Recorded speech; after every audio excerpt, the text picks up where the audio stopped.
jabatan ya. Yang terakhir adalah penyetaraan jabatan.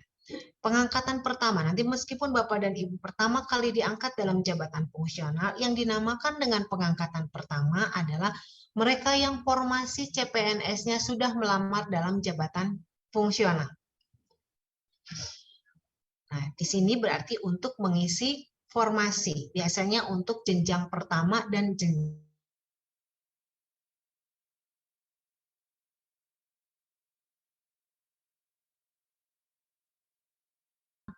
muda. Kalau jenjang madya, pada prinsipnya adalah untuk mengisi formasi paling lama 1 tahun sejak diangkat menjadi PNS, diangkat menjadi PNS, dia boleh diangkat dalam jabatan fungsional. Kalau dulu diklat merupakan syarat, diklat sekarang merupakan kewajiban. Jadi tidak perlu diklat terlebih dahulu, boleh diangkat kebijakannya ya.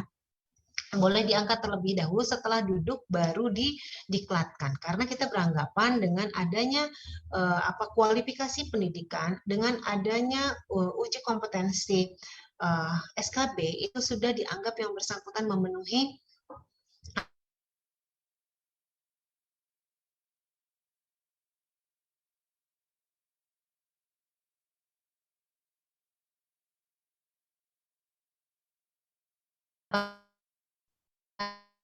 namanya kualifikasi untuk pengangkatan atau terbatasnya anggaran untuk penyelenggaraan diklat.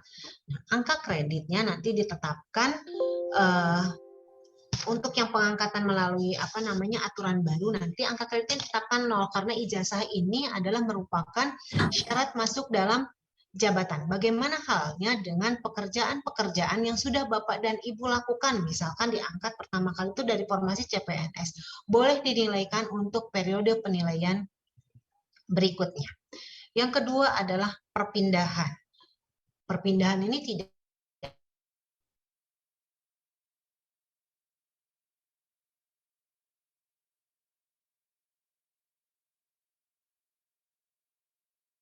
ada batas waktu, berbeda dengan invasi pelaksana ke dalam jabatan fungsional, jabatan administrasi ke fungsional atau fungsional ke fungsional.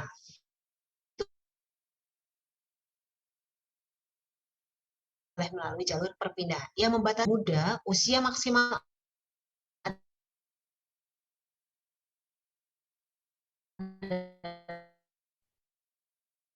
53 tahun. Kita ingin berkarir dalam jabatan fungsional, 53 tahun ini baru mengajukan pindah dalam jabatan fungsional. Ada proses administrasi yang harus dilakukan.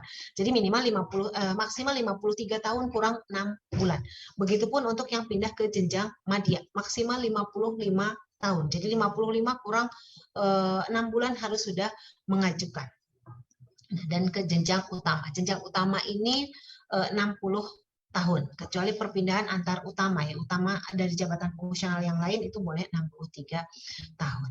Sekarang untuk perpindahan ini harus ada uji kompetensi teknis, manajerial, dan sosial kultural, dan tersedia kebutuhan. Selanjutnya adalah pengangkatan invasi, biasanya dibatasi oleh waktu. Mungkin kalau perancang peraturan perundang-undangan, kebetulan saya belum lihat draft yang perancang peraturan perundang-undangan ini, karena merupakan permenpan lama, biasanya tidak diberikan lagi invasi, karena biasanya invasi ini peruntukannya bagi mereka yang pada saat peraturan menpan itu ditetapkan telah dan masih melaksanakan tugas di bidang jabatan fungsional tersebut. Biasanya dibatasi oleh waktu.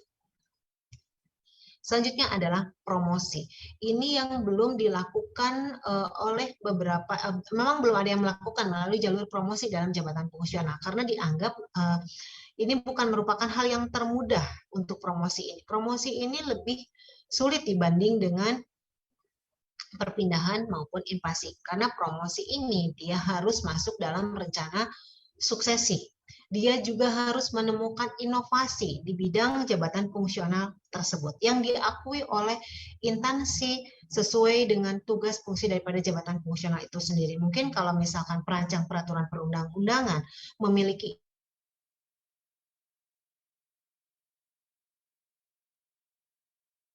inovasi dalam kegiatan hukum dan HAM. Untuk pengangkatan ini harus dilantik dan diambil sumpah jabatannya. Tetapi untuk kenaikan jenjang jabatan ini dapat dilantik. Nah, kewenangan untuk mengangkat presiden ini adalah untuk ahli utama. Ahli utama ini pengangkatannya oleh presiden. Ahli pertama, ahli muda dan ahli madya, pengangkatan ini merupakan kewenangan daripada PPK. Tetapi PPK dapat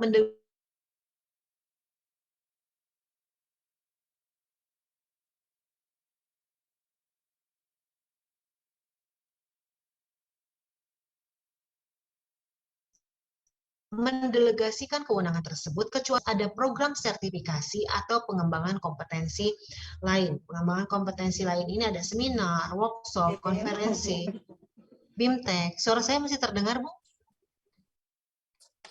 Oke ya.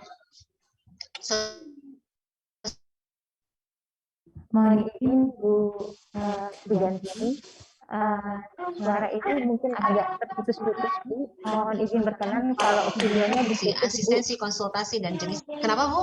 Mohon berkenan videonya ditutup saja Bu, sehingga suaranya supaya terdengar jelas Bu. Oke, sekarang sudah lebih jelas. Alhamdulillah Bu, sudah. Oke, baik, siap Bu ya. Pengembangan kompetensi ya, ada pelatihan fungsional, pelatihan teknis, program sertifikasi dan pengembangan kompetensi lainnya. Pelatihan fungsional biasanya diperuntukkan bagi mereka yang formasi CPNS yang memang sudah melamar jabatan fungsional.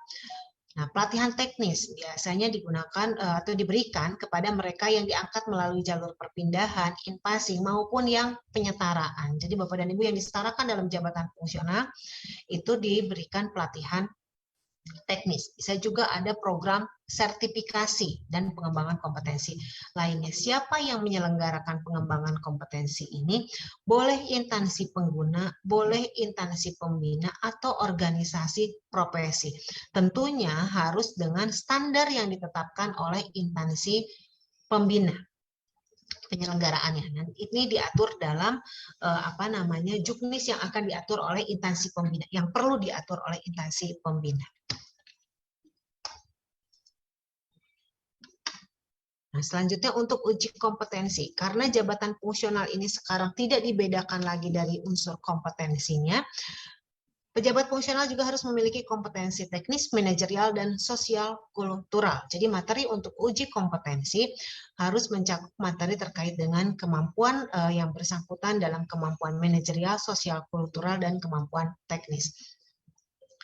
Pelaksanaan uji kompetensi ini digunakan untuk pengangkatan dalam jabatan fungsional, kecuali pengangkatan pertama. Ini tidak ada uji kompetensi. Perpindahan dari jabatan ada uji kompetensi. Tadi promosi juga ada uji kompetensi. Mungkin pengecualian yang kedua adalah yang penyetaraan. Penyetaraan juga tidak ada uji kompetensi. Dan kenaikan jenjang jabatan. Sekarang jenjang pertama mau naik ke muda harus uji kompetensi. Muda mau naik ke madya juga harus uji kompetensi. Madya mau naik ke utama juga harus uji kompetensi. Tadi penyelenggaranya boleh instansi pembina, instansi pengguna maupun organisasi profesi. Nanti tergantung apa yang diatur oleh instansi pembina. Tetapi standar dan pengajarnya itu harus dari instansi pembina. Nah, ini yang mengalami perubahan terkait dengan tugas jabatan dan struktur tugas jabatan dari perancang peraturan perundang-undangan.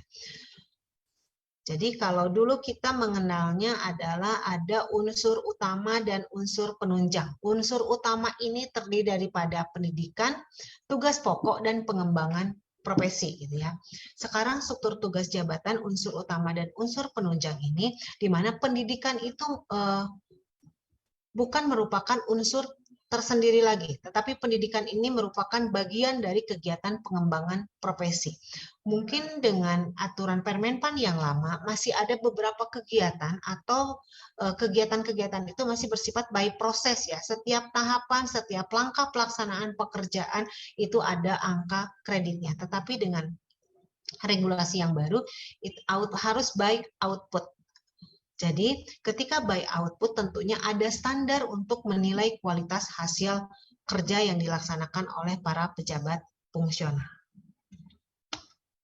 Nah, ini juga yang sekarang itu ada target angka kredit setiap tahun. Sebetulnya target angka kredit ini bukan baru saat ini. Dulu Bapak dan Ibu sebagai perancang tentunya menyiapkan juga target angka kredit, tetapi kalau dulu kan kita tidak dituangkan secara regulasi ya, tetapi target itu tetap kita buat. Misalkan kita ingin naik pangkat dalam jangka waktu 4 tahun, berarti kan kebutuhan angka kredit itu kita bagi menjadi 4. Ingin naik pangkat dalam jangka waktu 2 tahun, berarti kebutuhan angka kredit itu kita bagi 2. Sekarang tertuang dalam regulasi di mana jenjang pertama ini memiliki target 12,5 minimal adalah per tahun. Maksimal sekarang dibatasi 150%, yaitu 18,75. Jadi dengan asumsi ketika tercapai target minimal setiap tahun, yang bersangkutan bisa naik pangkat dalam jangka waktu 4 tahun. Tetapi ketika bisa mencapai target maksimal 150%, bisa kurang lebih sekitar 2 tahun 7 bulan ya simulasinya. Belum ditambah dari kegiatan pengembangan profesi dan penunjang. Untuk ahli muda, target minimalnya adalah 25 per tahun dan maksimal 37,5. Ahli madya minimal 37,5 dan maksimal 56,25. Dan ahli utama minimal 50, maksimal 75. Tetapi target 50 ini tidak berlaku bagi ahli utama yang sudah mencapai puncak kepangkatan tertinggi. Misalkan ahli utama sudah golongan ruangnya adalah 4E. Karena yang bersangkutan sudah ada di puncak karir, yang bersangkutan tidak perlu mengumpulkan target kinerja 50 angka kredit, cukup 25 angka kredit saja sebagai maintenance-nya. Nah, untuk penilaian kinerja ada dari SKP dan dari perilaku. Tentunya dari SKP ini ada kinerja utama dan kinerja tambahan. Kinerja utama inilah yang akan dijadikan sebagai target angka kredit. Target kinerja utama ini berasal dari butir-butir kegiatan jabatan fungsional perancang peraturan perundang-undangan, dari tugas jabatan, sehingga Bapak dan Ibu bisa menetapkan tadi target minimal ataupun target maksimal. Kalau yang lalu angka kreditnya itu berdasarkan angka kredit yang sistem konvensional, target angka kredit itu bisa Bapak dan Ibu tabung sampai dengan jenjang karir tertinggi. Misalkan 3A itu 100, 3B 150. Nah, kelebihan angka kredit tersebut ditabung secara terus-menerus sampai dengan jenjang karir tertinggi. Sehingga di jenjang utama itu 4E itu sekitar 1050 butir kegiatan. 1050 angka kredit, mohon maaf. 1050 angka kredit. Jadi angka kreditnya cukup besar karena apa? Karena tadi ditabung terus-menerus sampai dengan jenjang karir tertinggi. Ketika sudah menggunakan sistem yang integrasi dengan Permenpan 13 tahun 2019, angka kredit ini bisa ditabung untuk kenaikan pangkat saja. Setelah naik jenjang jabatan, angka kreditnya kembali ke 0. Tapi tidak perlu khawatir karena apa yang menjadi target Bapak dan Ibu sebetulnya mau menggunakan sistem konvensional, mau menggunakan sistem integrasi, targetnya adalah sama. Saat Bapak dan Ibu menggunakan sistem yang konvensional, 3A ke 3B, 3A 100, 3B 150. Kebutuhan angka kreditnya adalah 50 angka kredit. Nah, 50 inilah yang akan menjadi target di sistem yang integrasi. Tetap dibagi 4 menjadi 12,5. Aturan berikutnya yang berbeda adalah ketika naik jenjang jabatan. Sekarang harus tersedia kebutuhan, sehingga ketika tidak ada formasinya, belum ada kebutuhannya, Bapak dan Ibu kena maintenance. Pertama mau naik ke muda itu 10 per tahun, muda mau naik ke madya 20, dan madya mau naik ke utama itu adalah 30 angka kredit per tahun. Nah, kinerja tambahan, ada yang relevan, ada yang tidak relevan. Ketika relevan dengan tugas dan fungsi daripada jabatan fungsional itu sendiri, tentunya mendapatkan angka kredit. Ketika tidak relevan, itu tidak mendapatkan angka kredit, tetapi sebagai poin SKP-nya tetap dapat angka untuk poin SKP-nya. Seorang fungsional, misalkan perancang peraturan perundang-undangan, diberikan tugas tambahan sebagai PPK, pejabat bukan pejabat pembina kepegawaian ya, PPK-nya adalah pejabat pembuat komitmen misalkan ya. Itu kan tidak ada relevansinya dengan tugas dan fungsi daripada jabatan fungsional perancang peraturan perundang-undangan. Jadi secara koinnya dia dapat, tetapi secara poin fungsionalnya dia tidak dapat. Dan harus memenuhi hasil kerja minimal, itu yang aturan terbaru. Jadi sekarang SKP ini adalah merupakan target kinerja daripada pejabat fungsional. Kami inginnya apa yang Bapak dan Ibu targetkan, itulah yang akan menjadi output dalam hasil pelaksanaan pekerjaan Bapak dan Ibu. Ketika misalkan output targetnya adalah 5, misalkan 5 dokumen, nah di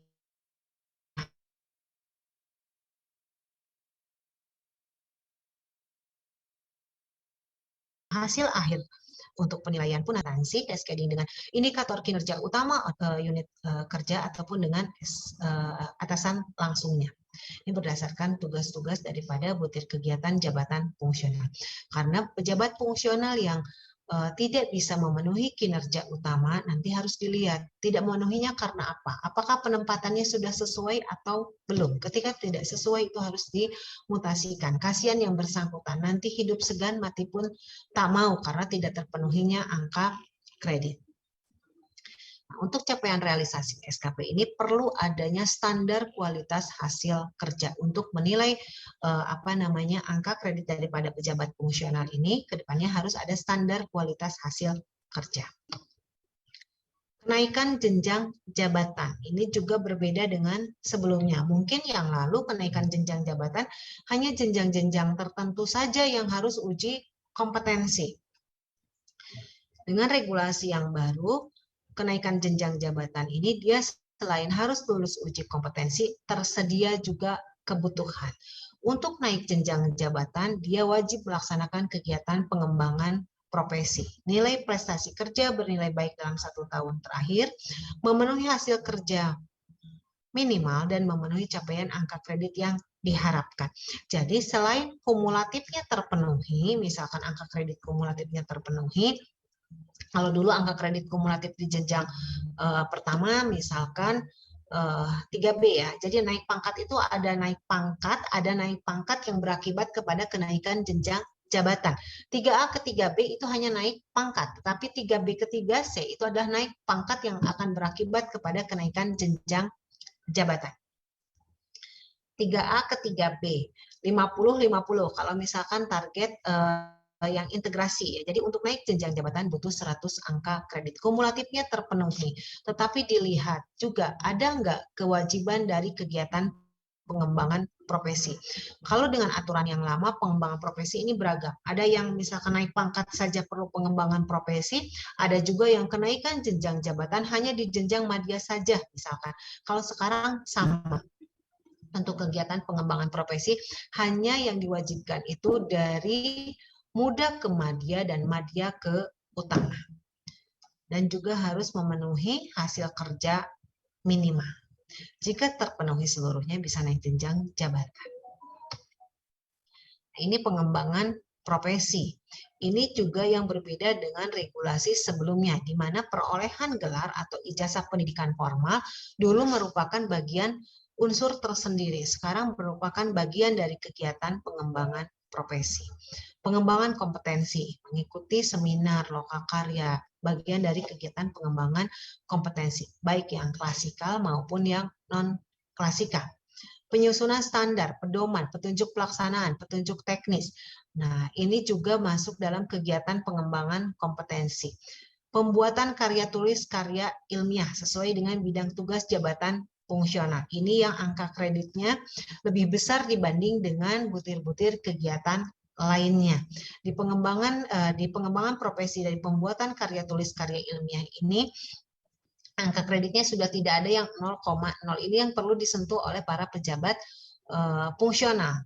Pembuatan karya tulis, karya ilmiah biasanya bisa karena biasa. Kalau belum terbiasa menulis karya tulis, karya ilmiah, Bapak dan Ibu tidak bisa menuangkan ide gagasan secara tertulis itu dalam bentuk tulisan. Biasanya salah satu metode salah satu metode untuk uji kompetensi ini adalah menggali kemampuan Bapak dan Ibu untuk menuangkan ide gagasan secara tertulis. Jadi perlu dilatih.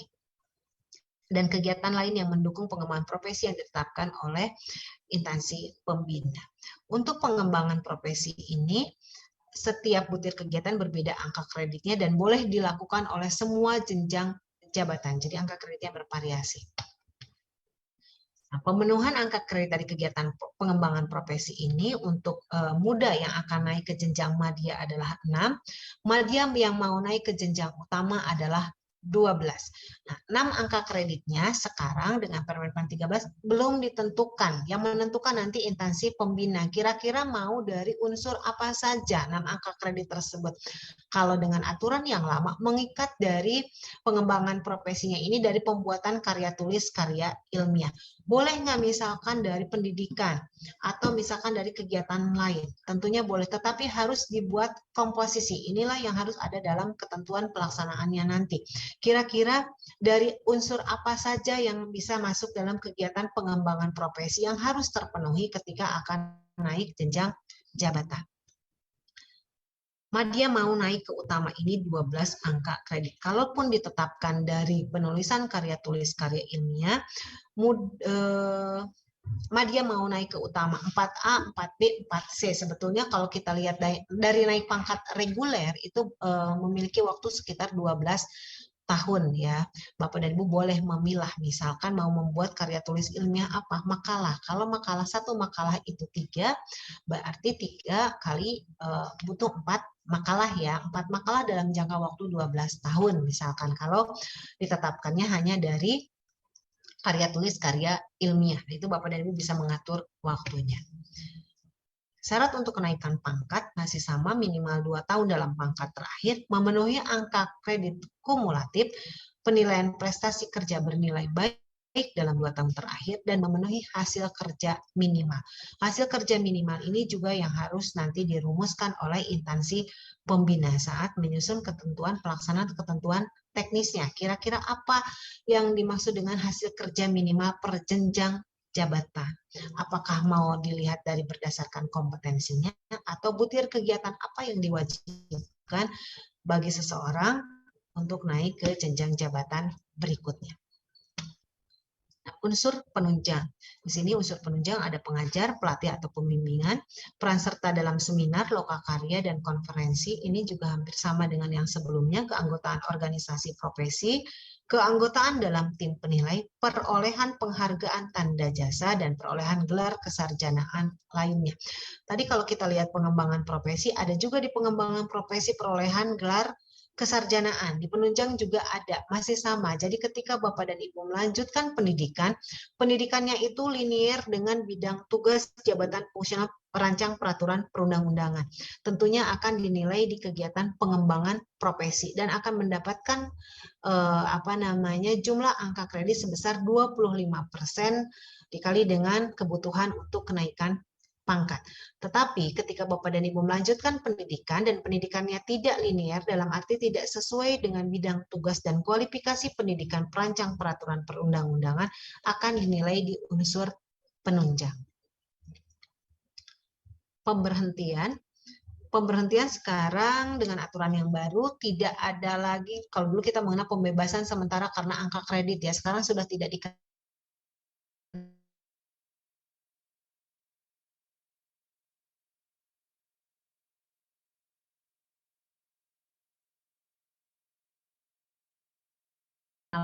lagi pembebasan sementara karena tidak harus ada alasan pribadi yang kuat yang disampaikan kepada PPK dan nanti PPK akan menyampaikan kepada instansi pembina. Nanti harus ada rekomendasi dari instansi pembina. Ketika Bapak dan Ibu sudah mengundurkan diri, ini tidak dapat diangkat lagi dalam jabatan fungsional yang sama. Misalkan mengundurkan diri dari perancang peraturan perundang-undangan. Tidak bisa nanti mengajukan untuk diangkat lagi dalam jabatan fungsional perancang peraturan perundang-undangan. Diberhentikan sementara sebagai PNS, ini masih sama dengan yang lama, menjalani cuti di luar tanggungan negara, tugas belajar lebih dari 6 bulan, melanjutkan pendidikan, ditugaskan secara penuh di luar jabatan fungsional, diangkat dalam jabatan administrasi, diangkat dalam jabatan pimpinan tinggi. Nah, ini nanti saat diangkat kembali sesuai dengan jenjang jabatan fungsional yang ditinggalkan saat pengangkatan kembali dan dapat disesuaikan dengan pangkat golongan ruang yang bersangkutan setelah 1 tahun dan mengikuti uji kompetensi. Tidak memenuhi persyaratan jabatan. Biasanya tidak memenuhi persyaratan jabatan, misalkan kualifikasi pendidikan.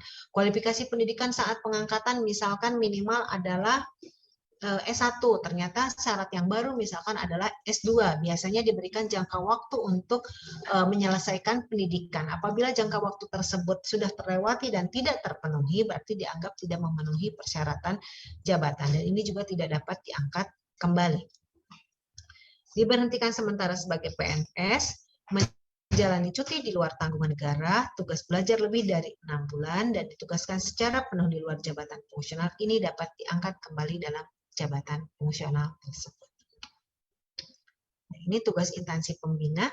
Cukup banyak tugas instansi pembina, ada sekitar 19 tugas instansi pembina. Jadi setelah Permenpan itu ditetapkan, tentunya instansi pembina harus segera menyusun pedoman kebutuhan, karena biasanya tidak bisa mengangkat sebelum pedoman kebutuhan tersebut ditetapkan. Perlu juga menyusun standar kompetensi, perlu menyusun kualitas hasil kerja. Kenapa saat menyusun butir kegiatan, biasanya kita minta instansi pembina untuk menyusun definisi operasional dari masing-masing butir kegiatan tersebut, agar mempermudah Bapak dan Ibu saat menyusun kualitas hasil kerja dari masing-masing butir kegiatan yang dilakukan oleh para pejabat fungsional. Menyusun pedoman penilaian kualitas hasil kerja, menyusun pedoman karya tulis inovatif sekarang, menyusun terkait dengan kurikulum penyelenggaraan pelatihan, pembinaan, analisis kebutuhan, dan akreditasi. Penyusunan terkait dengan pedoman untuk uji kompetensi. Menyusun petunjuk pelaksanaan dan petunjuk teknis pengelolaan jabatan fungsional. Dan yang tidak kalah pentingnya lagi adalah menyelenggarakan transfer of knowledge bagi para pejabat fungsional tersebut. Sosialisasi, nanti juklak juknisnya, sosialisasi Permenpannya. Kebetulan untuk saat ini sudah diawali ya dengan pemahaman terkait dengan kebijakan, substansi kebijakan daripada perubahan jabatan fungsional perancang peraturan perundang-undangan. Pengusulan dan penetapan kode etik profesi dan kode perilaku. Biasanya untuk ini organisasi profesi nanti ya. Menyelenggarakan dan membina pelatihan, melaksanakan monitoring dan evaluasi. Ini yang perlu juga dilakukan oleh instansi pembina. Instansi pembina harus melaporkan pelaksanaan monitoring dan evaluasi penerapan jabatan fungsional ini setiap tahun dan disampaikan kepada Kementerian PAN dan RB, dan tembusannya disampaikan ke BKN. Dan menyusun informasi faktor jabatan untuk evaluasi jabatan fungsional. Ini yang harus dilakukan dalam pengelolaan dan pembinaan jabatan fungsional. Selanjutnya terkait dengan pengembangan organisasi profesi, bagi yang baru itu wajib memiliki organisasi profesi dalam jangka waktu 5 tahun. Yang sudah ada tentunya hanya tinggal menyesuaikan saja bahwa organisasi profesi tersebut harus menyusun kode etik dan kode perilaku, memberikan advokasi, memeriksa dan memberikan rekomendasi atas pelanggaran kode etik dan kode perilaku. Instansi pembina hanya memfasilitasi pembentukan organisasi profesi. Baik Bapak dan Ibu, mungkin itu paparan dari saya. Mohon maaf apabila ada kekurangan dalam penyampaian materinya. Untuk sementara saya kembalikan ke moderator. Terima kasih. Baik, terima kasih Ibu Sri Gantini atas pemaparan yang telah disampaikan terkait arah kebijakan manajemen kepegawaian pejabat fungsional perancang peraturan perundang-undangan. Mungkin saya ringkas dari materinya. Yang pertama adalah bahwa pengangkatan dalam jabatan fungsional itu melalui pengangkatan pertama, perpindahan, impasing, promosi, dan 4 kriteria itu. Kemudian pengembangan kompetensi. Nah, ini tanggung jawab instansi pembina juga, yaitu mengadakan pelatihan fungsional, pelatihan teknis. Mohon izin Bu Sri Gantini, kami saat ini sudah menyusun Permenpan kurikulum. Jadi instansi pembina sambil ditetapkannya Permenpan proses pengundangan, kami instansi pembina sudah menyusun kurikulum yang akan digunakan untuk pelatihan fungsional perancang peraturan perundang-undangan. Kedepannya nanti ada pelatihan fungsional pertama dan pelatihan fungsional perjenjangan. Kemudian selanjutnya adalah ada uji kompetensi, mohon izin ya Bu Sri Gantini. Jadi ketika Permenpan ini diundangkan, maka posisi uji kompetensi ini akan berlaku ya Bu Sri Gantini ya. Sehingga ketika rekan-rekan yang sudah memenuhi angka kredit terpenuhi sesuai dengan target angka kredit setiap tahun, maka perancang harus uji kompetensi. Nah ini juga Permenkumham tentang penyelenggaraan UKOM juga sudah kami susun, Bu Sri Gantini. Kami menunggu nanti proses penyarasan di Direktur Perancangan, sehingga nanti insya Allah Juni tahun depan sudah bisa diimplementasikan, Bu Sri Gantini, mudah-mudahan. Kemudian terakhir adalah tentang pemberhentian ya, pemberhentian setelah diangkat, kemudian pemberhentian dari jabatan fungsional yang tidak dikenal lagi dengan pembebasan sementara. Dan yang terakhir ini tugas instansi pembina, Bu Sri Gantini, bahwa setelah Permenpan ini diundangkan, maka instansi pembina menyusun evaluasi jabatan. Nah, ini nanti kita tanyakan juga ke BKN dan Menpan. Apabila evaluasi jabatan kita sampaikan kepada Menpan, nah ini apakah kita dapat mempertahankan evaluasi jabatan kita sehingga tunjangan kinerja kelas jabatan juga tetap, ataukah bagaimana? Nanti kita buka sesi tanya jawab terkait hal ini. Mungkin itu ringkasan dari Ibu Sri Gantini. Mungkin selanjutnya kami persilakan kepada yang kedua, narasumber yang kedua, yaitu saya bacakan kurikulum vitae-nya. Yang pertama adalah yang kedua Pak Istiadi Insani Esos MSI. Ini beliau 1970-06-151-996-03-1001. Kebetulan beliau dilahirkan di Malang pada tanggal 15 Juni 1970. Kemudian jabatan beliau adalah Asisten Deputi Standarisasi Jabatan dan Kompetensi Sumber Daya Manusia Aparatur. Baik, Bapak Istiadi, mohon perkenan dapat menyampaikan materi. Kami persilakan Bapak, mohon izin. Oke, terima kasih Bu Operator. Bismillahirrahmanirrahim. Assalamualaikum warahmatullahi wabarakatuh. Selamat siang ya, Bapak Ibu sekalian yang saya hormati ya.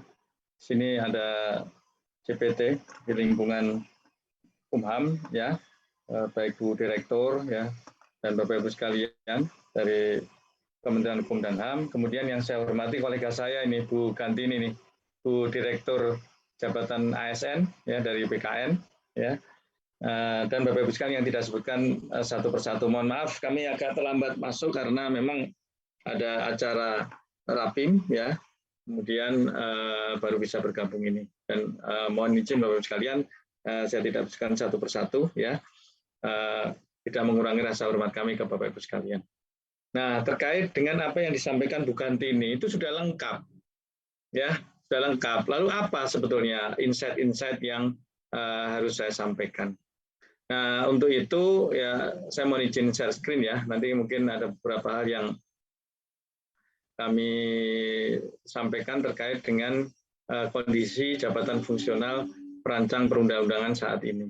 Ya. Jadi kalau kita melihat ya, mohon izin ya, terkait dengan posisi saat ini.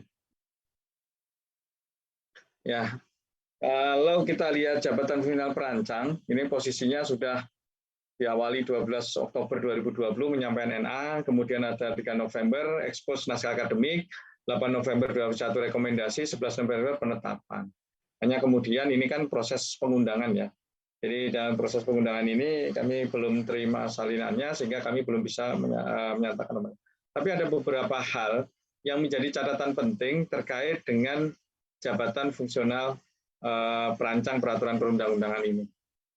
Nah, yang pertama adalah catatan kami bahwa ketentuan terkait dengan jabatan fungsional perancang yang diubah di 2016 ya, kalau kita lihat dari peraturan sebelumnya ya, kalau kita lihat dari usulannya kemudian ada perubahannya, kami langsung saja ada insight penting ya terkait dengan itu.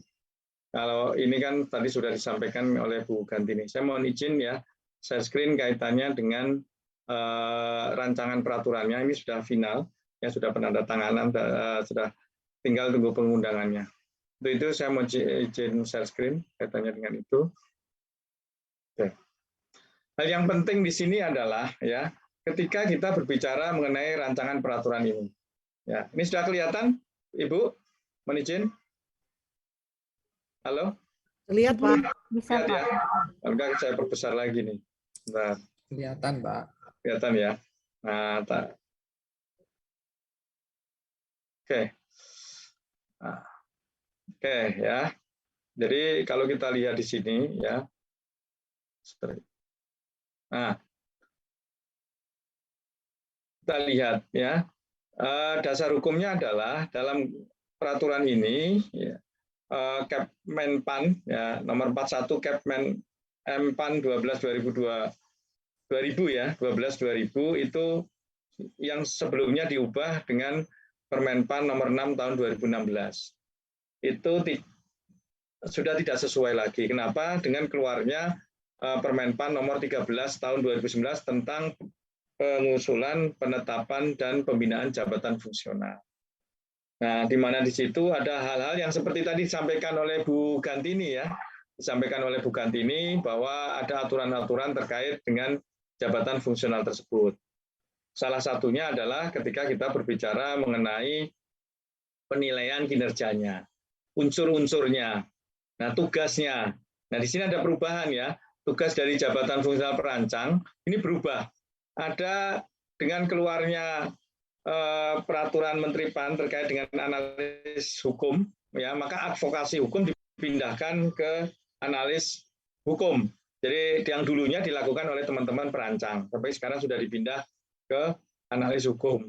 Nah, sehingga kemudian rumusan tugasnya itu bunyinya adalah berubah ya, ke pembentukan peraturan perundangan dan penyusunan instrumen hukum lainnya pada instansi pemerintah. Jadi advokasinya sudah kita keluarkan di sana.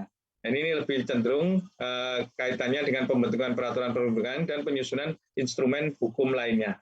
Nah, selanjutnya ketika kita berbicara kaitannya dengan rumpunnya tetap sama ya, klasifikasi hukum dan peradilan. Nah, terus kemudian jenjangnya juga masih tetap sama ya, terkait dengan pertama, muda, madya, utama. Nah, sekarang jadi catatan penting tadi yang dikemukakan oleh moderator. Apakah dengan berubah itu berarti ada perubahan terkait dengan evaluasi jabatan dari jabatan fungsional yang bersangkutan, kan gitu. Nah, kalau kita lihat menurut ketentuannya ya, bahwa perubahan mengenai kelas jabatan itu bisa disebabkan satu, karena perubahan SOTK. Dua, karena ada perubahan anjap ABK, artinya terjadi perubahan informasi jabatan. Nah, informasi jabatannya berubah, ya contoh tugasnya tadi sebagian dikeluarkan di situ. Ya otomatis akan berubah ya kaitannya dengan tugasnya, sehingga kemudian anjapnya diubah, ABK-nya diubah juga. Nah, sehingga kemudian diubah pula faktor-faktor untuk penilaian kelas jabatan. Nah, kalau kami ingin sampaikan hal yang penting terkait dengan kelas jabatan, ya saya mohon izin share screen ya. Ini saya pindah-pindah ini karena kalau saya menampilkan nanti akan jumbo dengan apa yang disampaikan oleh Bu Gantini. Makanya saya akan mencari yang insight-insight yang terkait dengan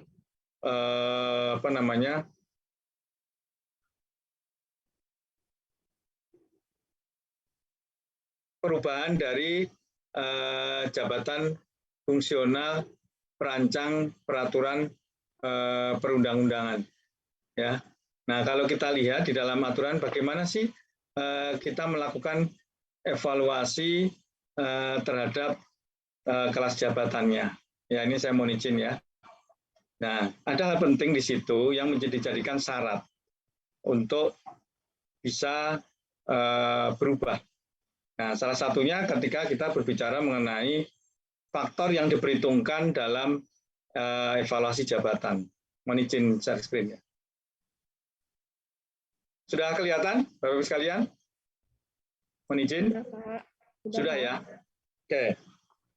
Nah, kita lihat di sini bahwa untuk jabatan fungsional itu untuk kelasnya kita bisa lihat dari 9 faktor, yaitu faktor pengetahuan yang dibutuhkan, pengawasan, penyediaan, pedoman, kompleksitas pekerjaan, ya, ruang lingkup dan dampak pekerjaan, hubungan personal, tujuan hubungan, terus kemudian nomor 8 persyaratan fisik dan lingkungan pekerjaan.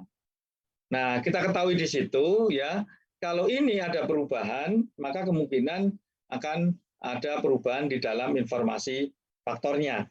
Karena kita kenal ada 2 ya, ini yang teman-teman perlu pahami. Yang pertama adalah nilai jabatan, yang kedua adalah kelas jabatan. Nilai itu adalah yang dihasilkan dari kita mengaplikasikan rumus kaitannya dengan evaluasi jabatan ini. Ya, ini Permenpan 34 tahun 2011 ya. Nah, di situ ada 9 faktor. Kemudian masing-masing faktor punya tingkat faktor. Nah, untuk tingkat pendidikan, pengetahuan itu ada 1 sampai 9. Nah, 1 sampai 9 itu yang kita maksudkan adalah terkait dengan pendidikan formal, pelatihan, ya, pengembangan kompetensi, ya, sertifikasi, kemudian pengalaman kerja. Itu masuk di dalam 9 tingkatan ini akan kita nilai. Contohnya kalau dia berada di pendidikan S1, maka kita berikan 5. 5 itu S1 ya. 5 itu S1, 6 itu untuk S2, ya, 7 itu untuk S3, 8 itu untuk S3. Nah, sekarang kita tanya ke perancang. Ketika perancang itu diangkat dari calon PNS, kemudian menjadi PNS ya, dengan masa latihan percobaannya, masa percobaannya 1 tahun dengan cukup latihan latsar ya, latihan dasar, kemudian sehat jantung yang bersangkutan diangkat menjadi PNS. Itu syarat minimal yang harus dipenuhi. Kenapa? Sesuai dengan surat edaran Menpan nomor 563 garing MTTSM.02.00/2020 ya, tentang pengangkatan jabatan fungsional melalui pengangkatan pertama. Pengangkatan dalam jabatan fungsional melalui pengangkatan pertama. Nah, di sana disyaratkan bahwa ya, syarat untuk bisa diangkat menjadi jabatan fungsional sesuai dengan PP 11 tahun 2017 itu adalah 1 ya, mengikuti dan lulus latihan dasar. Ya. Yang kedua adalah sehat jasmani dan rohani. Nah, makanya teman-teman habis latsar kemarin ya, kemudian mengikuti pelatihan, terus kemudian mencari ya pemeriksaan di rumah sakit kaitannya dengan kesehatan jasmani dan rohani. Nah, seandainya kemudian sudah dapat dan dinyatakan sehat jasmani rohani, ya melengkapi berkasnya, diangkat menjadi perancang peraturan perundang-undangan ahli pertama. Pak, belum pelatihan, Pak, belum pelatihan selama 4 bulan, 3 bulan, belum. Nah, lalu berapa harga yang harus kita berikan nilai kepada mereka? Ya sama dengan yang lain, Pak. Sama dengan jabatan-jabatan fungsional yang lain. Di mana kalau basic pendidikannya S1, maka dia adalah kelas 8. Ya. Pak, bagaimana dengan dosen? Dosen itu S2. Ya, maka kita beri penghargaan 9. Ya. Pak, itu dokter, Pak. Dokter itu 9. Kenapa? Karena ketika dia sudah S1, yang bersangkutan harus mengikuti pendidikan profesi selama 2 tahun, kemudian ada sertifikasi yang harus dia peroleh, kemudian dia harus memiliki STR. Ya, dan dia berada setara dengan S2. Maka kemudian dia di 9. Bagaimana yang lain, Pak? Bagi yang lain kelasnya 8. Nilainya kelasnya 8. Kenapa? Yaitu tadi karena S1 hanya dimodali dengan latihan dasar ya, dan kemudian surat pernyataan sehat jasmani rohani sama dengan yang lain, maka kelasnya adalah 8. Loh Pak, kenapa dosen bisa dikecualikan? Ada PP nomor 37 tahun 2009 tentang kelas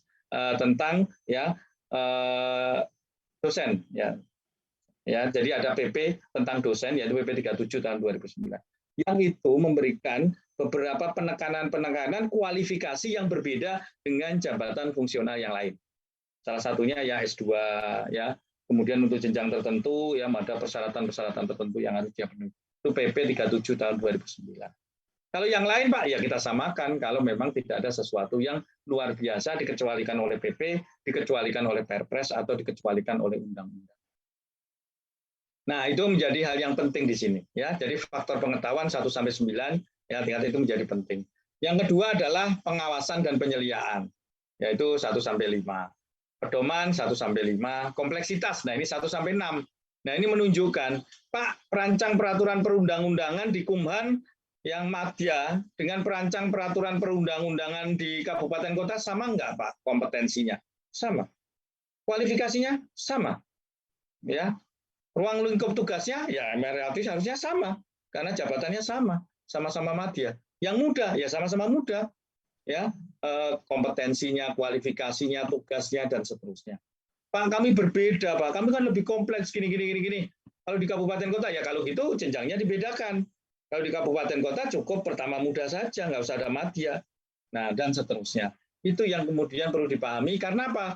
Jabatan fungsional itu adalah jabatan yang sifatnya nasional. Jabatan fungsional, jabatan pelaksana itu nasional. Ciri-cirinya apa? Pembentukannya dengan peraturan Menteri PAN dan RB. Ya, kalau pelaksana juga dengan peraturan Menteri PAN dan RB, yaitu Permenpan nomor 42 tahun 2018. Sedangkan untuk jabatan fungsional masing-masing dengan peraturan Menteri PAN. Ya, kalau dulu masih keputusan ya, kalau yang masih lama-lama, sekarang dengan peraturan Menteri PAN dan RB. Jadi sifatnya nasional. Perancang peraturan perundang-undangan di Kumham muda, ya ahli muda ya sama dengan peraturan perundang-undangan ahli muda di kabupaten kota. Ya, nah, ini bukan bicara bebannya ya, kita bicara nilai jabatannya. Kalau beban itu jumlah orangnya, ya mudanya perlu 1, perlu 2, perlu 3 itu bicara beban. Tapi kalau ini bicara nilai jabatannya. Nah, nilai jabatan ini tadi ya dikelompokkan ke dalam kelas-kelas. Ya ada kelas tadi kelas 8, kelas 9, kelas 10 dan seterusnya. Nah, bagaimana dengan kompleksitas itu dengan sama seperti itu juga. Begitu juga dengan kaitannya dengan ruang lingkup dampaknya. Yaitu sama juga di situ ya. Ya, karena kalau sama-sama madya, perancang madya ya sama perancang madya. Kualifikasinya begitu juga kompensasinya juga sama. Begitu juga kelasnya juga sama. Ya, tidak kemudian berbeda. Oh Pak, ini di Kumham ini lebih ini berarti harus lebih tinggi dari yang lain. Enggak. Ini jabatan nasional. Sama-sama muda, kelasnya sama. Ya, tidak kemudian dibedakan. Nah, begitu kan hubungan personel, tujuan hubungan, persyaratan fisik, lingkungan pekerjaan. Nah, ini perlu dipahami teman-teman terkait dengan itu. Makanya persetujuan yang keluar dari Menpan, biasanya kalau itu sifatnya nasional, maka akan bunyi di situ. Ya, di sini bunyinya dan akan dipergunakan untuk seluruh instansi pemerintah yang menggunakan jabatan fungsional ini. Jadi tidak hanya di Kumham saja.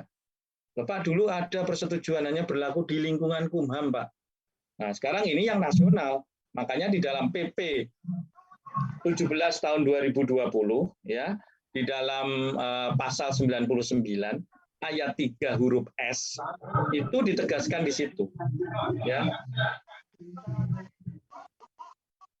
Bahwa ya yang mengusulkan ya yang menyusun informasi faktor jabatan dan ya melakukan evaluasi jabatan ya dalam rangka untuk evaluasi jabatan itu adalah instansi pembina. Dalam hal ini perancang peraturan perundang-undangan adalah Kumham. Pak, kami di tempat kami boleh nggak mengusulkan langsung ke Menpan? Nggak boleh. Mengusulkan harus lewat Kumham. Ya, silakan Kumham kemudian menjaring aspirasi dari teman-teman instansi pengguna, tapi pengusulnya tetap Kumham.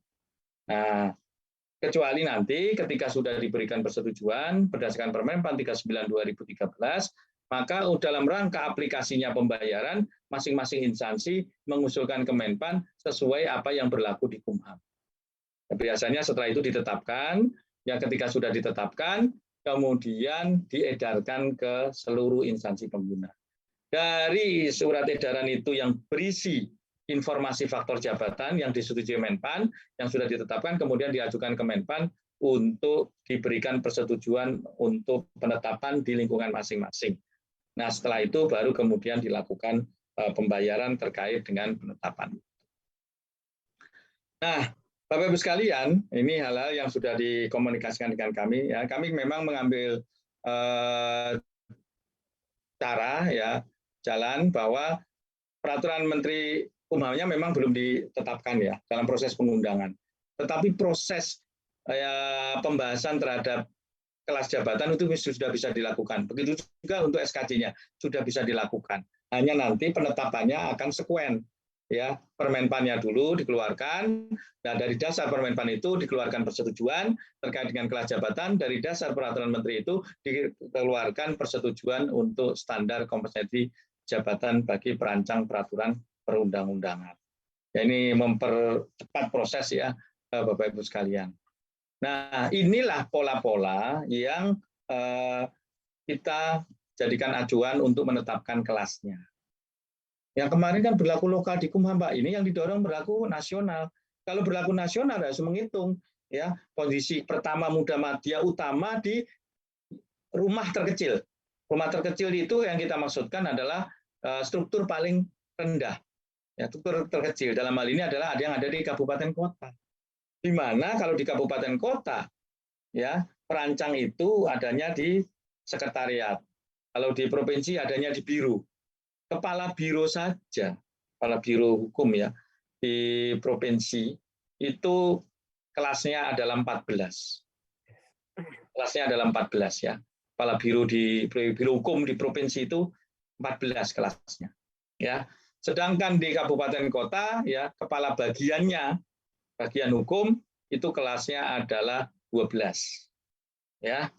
Nah, kalau dia berada di sekretariat daerah kelas tertingginya adalah 15. Nah, di situ ada asisten, ya kelasnya adalah 14. Nah, sehingga kita menetapkan kelasnya itu juga memperhitungkan kelas yang paling kecil. Ya, jangan sampai kemudian ketika kita mengusulkan kelas ditetapkan tinggi ternyata tidak terakomodasi di daerah. Jadi yang utama nggak ada di daerah. Bahkan di kabupaten kota kalau dia kedudukannya di bawah kepala bagian, maka ya kalau madiyanya itu 12, kepala bagiannya 12, maka tidak mau dimungkinkan di sana ada madya.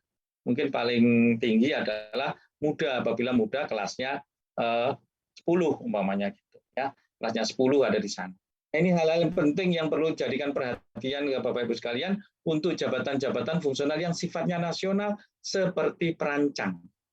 Nah, perancang itu sifatnya nasional, bukan tertutup ya. Hanya di nasional ya dia hanya tertutup di Kumham saja enggak karena ini ada di seluruh instansi pengguna. Beda halnya dengan nanti ada pemeriksa Pak Haki ya itu hanya di Direktorat Haki ya di AHU di Direktorat Haki ya itu hanya di sana saja. Nah, itu akan berbeda nanti konsekuensinya dalam menetapkan kelas. Nah di sini jelas ya ada 8 ada mohon izin ya Bapak Ibu sekalian ya. Di sini ada kelas 8, tadi kalau S1 8, kalau S2 9 atau setara dengan S2 9. Gampangannya seperti itu. Ya, itu belum memperhitungkan faktor yang lain ya. Karena ini yang sangat signifikan karena dia paling signifikan menentukan tingkat kelas nilai kelasnya itu adanya di faktor nomor 1. Ya karena dia paling variabelnya paling tinggi 1 sampai 9. Ya, tadi 5 itu untuk S1, 6 itu untuk S2, 7 itu untuk S3, 8 itu untuk S3++. Ya, nah, itu jadi pola bagi kita untuk menentukan secara objektif terkait dengan itu. Yang muda itu 9, 10, ya yang madya itu 11, 12, yang utama itu 13, 14, 15. Peneliti saja yang S3++ itu paling tinggi 14. Ya, bahkan peneliti sekarang kelasnya 8, 9, 10, 8, 9, 12, 14 ya. Nah, ini hal-hal yang perlu Bapak Ibu ketahui. Pak, karena kemarin perancang rangkap dengan direktur, yang 15 itu direkturnya, bukan perancangnya ya. Jadi tolong kita bedakan antara tugas tambahan, tugas rangkap jabatan dengan jabatan. Ya, yang 15 itu direkturnya, bukan jabatan fungsionalnya. Ya, kalau fungsionalnya, sementara ini kalau dia melekat pada struktur tertinggi adalah 14. Ya, karena untuk JPT Pratamanya tertinggi adalah 15. Itu yang menjadi catatan penting bagi Bapak Ibu sekalian ketika menetapkan kelasnya. Nah, begitu juga ketika kita berbicara mengenai faktor-faktor lainnya. Jadi kita bisa lihat di situ ya, ada pendidikan di sana, ada pelatihan di sana, ada sertifikasi di sana, ada pengalaman kerja di sana. Kita harus adil ya, membedakan mana yang pendidikannya perlu S1 saja setara S1, pendidikan S1 setara S1, mana yang pada jenjang tertentu S2 setara dengan S2, mana jenjang tertentu harus S3 atau S3 plus. Nah, kemudian mana yang memerlukan pelatihan, mana yang tidak sama sekali, mana ada latihan penjenjangan, mana yang perlu sertifikasi, mana yang tidak, ya mana yang perlu memperhitungkan pengalaman kerja, mana yang tidak. Nah, itu akan menentukan nilai jabatan. Nah, baru nilai jabatan itu dikelompokkan ke dalam kelas-kelas. Nah, itu yang penting bagi Bapak Ibu sekalian ya, untuk diketahui ya, ternyata perubahan itu juga berkonsekuensi pada perubahan jabatan dan seterusnya. Nah, selanjutnya kami ingin lanjutkan lagi ya Bapak Ibu sekalian ya, kaitannya dengan peraturan kaitannya dengan jabatan fungsional. Sudah kelihatan Bapak Ibu sekalian? Saya kembali ke rancangan peraturannya. Sudah? Bu moderator? Sudah kelihatan? Sudah kelihatan, Bapak. Oke. Nah, satu hal yang penting di sini yang kita catat adalah ketika kita berbicara di organisasi profesi. Nah, ya.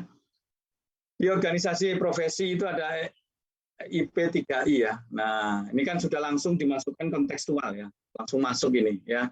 Ya, Ikatan Profesi Perancang ya, Peraturan Perundang-undangan Indonesia ya. Nah, di situ ada tugas menyusun kode etik, memberikan advokasi ya, memberikan dan seterusnya. Bahkan di sini terang-terangan langsung menyebutkan hubungan kerja antara instansi pembina dengan IP3I. Nah, IP3I itu apa? Kita merujuk kepada ketentuan yang di atas. Berarti di atas sudah ada ketentuan mengenai IP3I ya, di dalam ininya ya, apa namanya, pengaturannya kita sebutkan di sini ya.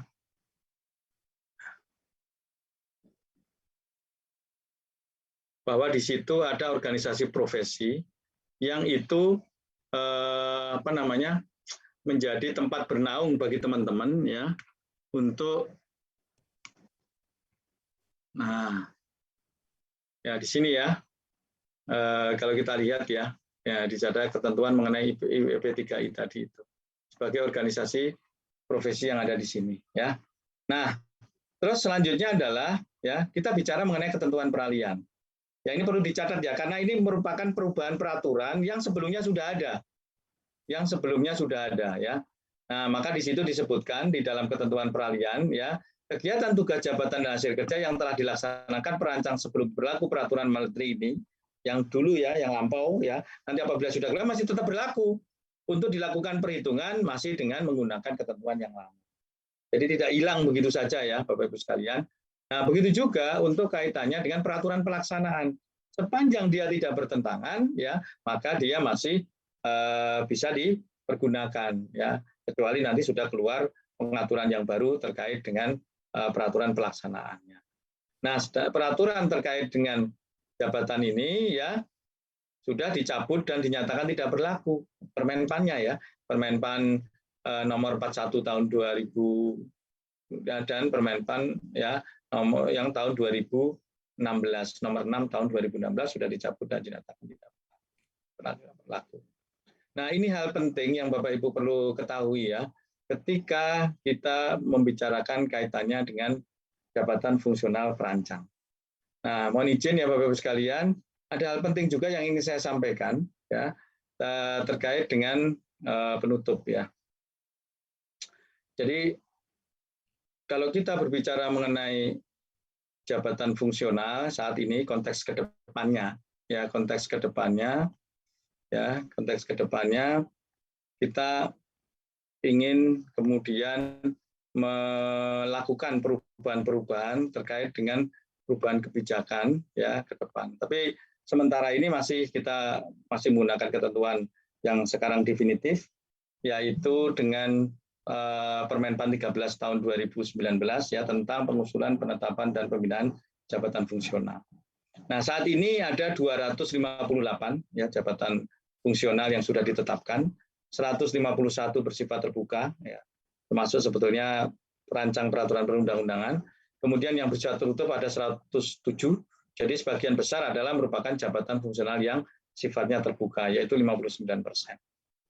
Nah, kemudian ke depan akan kita lakukan penyederhanaan. Ini sesuai dengan organisasinya disederhanakan, ternyata jabatan fungsionalnya juga disederhanakan. Nah, bukan berarti kemudian langsung kita hapus, begitu tidak.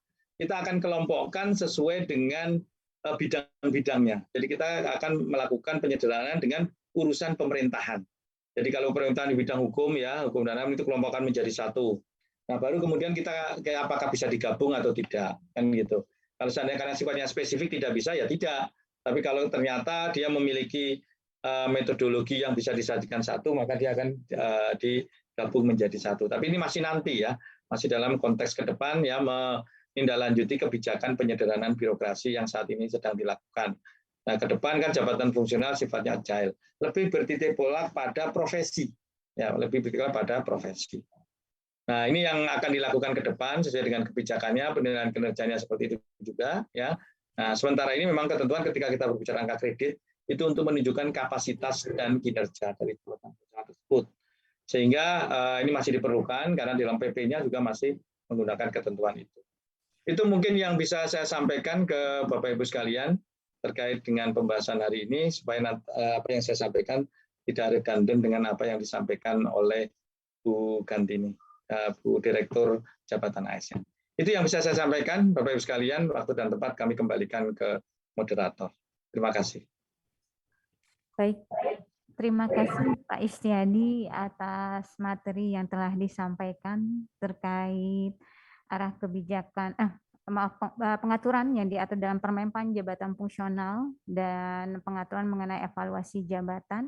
Mungkin saya sedikit menyimpulkan bahwa tadi yang disampaikan oleh Pak Istiadi bahwa melakukan evaluasi jabatan itu adalah tugas dari instansi pembina. Sehingga ketika Permenpan ini nanti diundangkan, tugas pertama yang dilakukan oleh instansi pembina adalah menyusun info faktor yang disesuaikan dengan nilai jabatan dan kelas jabatan ya Pak Istiadi ya. Sehingga tadi yang disampaikan oleh Pak Istiadi bahwa grade untuk masing-masing jenjang itu ditentukan oleh nilai jabatannya. Ketika dari 9 info faktor yang tadi tentang pengawasan penyelia, pedoman, kompleksitas, ruang lingkup, dan dampak pekerjaan hubungan personal. Nah, dari 9 info faktor inilah yang memberikan nilai dari jabatan masing-masing jenjang. Nah, ketika pengetahuan itu nilainya grade-nya rendah, itu berimplikasi dengan kelas jabatannya pun rendah. Nah, tadi yang disampaikan Pak Istiadi bahwa ketika perancang pertamanya adalah masih S1, maka tidak dimungkinkan untuk 9. Tetapi ketika pengetahuan itu adalah S2 untuk pertama, maka bisa dipertahankan 9. Nah, tadi itu penjelasan sedikit mengenai evaluasi jabatan. Begitu pula untuk perancang utama, ketika S3-nya plus, maka bisa mendapatkan nilai jabatan 15 dengan kelas jabatannya. Sehingga inilah yang menjadi indikator penentuan kelas jabatan untuk jabatan fungsional perancang yang nanti akan dilakukan evaluasi kepada Menpan RB. Nanti mohon petunjuk arahan Pak Istiadi terkait evaluasi jabatan ini, sehingga apakah nanti kita bisa mempertahankan FHJAB-nya atau memang pengetahuan tadi yang disampaikan oleh Pak Istiadi sangat sulit ditempuh oleh instansi pembina karena di Permenpan ini pengangkatan pertama kita masih menggunakan S1, belum menggunakan S2. Nah, ini akan menjadi diskusi nanti dengan instansi pembina dengan Menpan. Mungkin itu sedikit simpulan dari pemaparan yang disampaikan oleh Pak Istiadi. Untuk selanjutnya kami berikan satu ini dulu ya, maaf, nanti saya akan membacakan 4 pertanyaan dari Bapak Ibu yang sudah menyampaikan melalui link Zoom. Yang pertama nanti mohon perkenan untuk dari Timor Leste, ini saya bacakan pertanyaannya Bapak Ibu narasumber terkait tentang saya bacakan. Mohon petunjuk informasi, apakah ketika Permenpan ini diundangkan, apakah kita masih menunggu Permenkumham tentang juknis dari Permenpan ini, ataukah pengaturan yang berlaku di Permenpan sejak diundangkan sudah dapat mengikat? Nah, itu mungkin pertanyaan dari perancang KBRI Timor Leste. Kemudian yang kedua, pertanyaan dari Pak Imam Kemenak mengenai penyetaraan jabatan dari struktural ke jabatan fungsional menyebabkan kerugian bagi banyak PNS, sehingga perlu dipertimbangkan masa kerja untuk golongan 4A. Nah, yang disesuaikan menjadi jenjang ahli muda. Ada yang baru 3D tetapi diangkat dalam jenjang ahli madya. Apakah bagi PNS yang terdampak penyetaraan 4A ada kebijakan tertentu sehingga yang bersangkutan dapat menyesuaikan dengan jenjang jabatan ahli madyanya. Kemudian yang selanjutnya dari RSUD Timika, kenapa grading perancang peraturan perundang-undangan di setiap KL berbeda-beda? Ketambah tidak diseragamkan dan kesejahteraan kami terjamin. Nah, ini mohon informasi Pak Istiadi terkait evaluasi jabatan dari kementerian, lembaga, atau pemerintah daerah, kenapa tidak disamakan dengan Kumham. Mungkin itu dulu pertanyaan dari peserta. Mungkin perkenan dari monggo dari Pak Istiadi atau Bu Sri Gantini terlebih dahulu. Kami persilahkan. Oke, monggo. Kalau mau Bu Direktur duluan, silakan Bu Direktur. Kayaknya lebih tepat Pak Asdep nih yang jawab. Jabatan. Siap. Oke, sesuai perintah Bu Direktur ya. Satu, kaitannya dengan peraturan. Tadi kan sudah saya sampaikan ya, terkait dengan ketentuan peralihan ya. Di dalam ketentuan peralihan tadi dinyatakan bahwa peraturan pelaksanaan masih tetap berlaku sepanjang tidak bertentangan. Kan gitu. Yang kedua adalah kalau ini sudah diundangkan ya, berarti yang lama dicabut dan dinyatakan tidak berlaku. Peraturan menterinya tidak berlaku, tapi peraturan pelaksanaan yang tidak bertentangan masih hidup. Sepanjang belum dikeluarkan peraturan pelaksanaan yang baru terkait dengan peraturan menteri ini. Nah, kalau peraturan kan bunyinya berlaku sejak tanggal diundangkan, kecuali di situ menyatakan berlaku sejak tanggal 2 tahun setelah diundangkan atau apa, kan itu berbeda. Kalau ini biasanya berlaku sejak tanggal diundangkan. Artinya ya otomatis dia berlaku sejak itu. Tapi peraturan pelaksanaannya ya, jadi kalau dinyatakan diundangkan berlaku, ya berlaku juga pada saat itu juga ketentuan terkait dengan itu.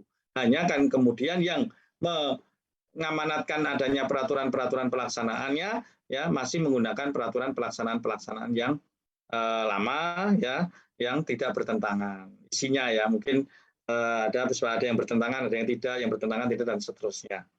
Nah, kecuali hal-hal yang sudah jelas ya, bersifat lab scripta itu ya, kaitannya dengan sesuatu yang sudah jelas, itu otomatis bisa langsung berlaku setelah peraturan itu diundangkan.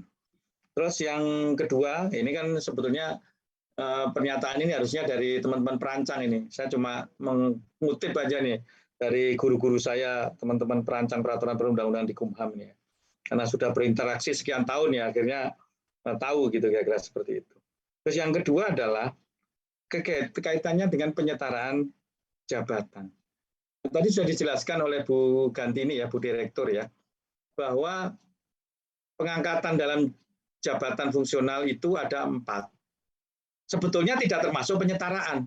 Nah, ini tidak termasuk penyetaraan. Jadi ada norma baru kaitannya dengan itu, yaitu dengan adanya PP nomor 17 tahun 2020 di pasal 350A dan di pasal 350B.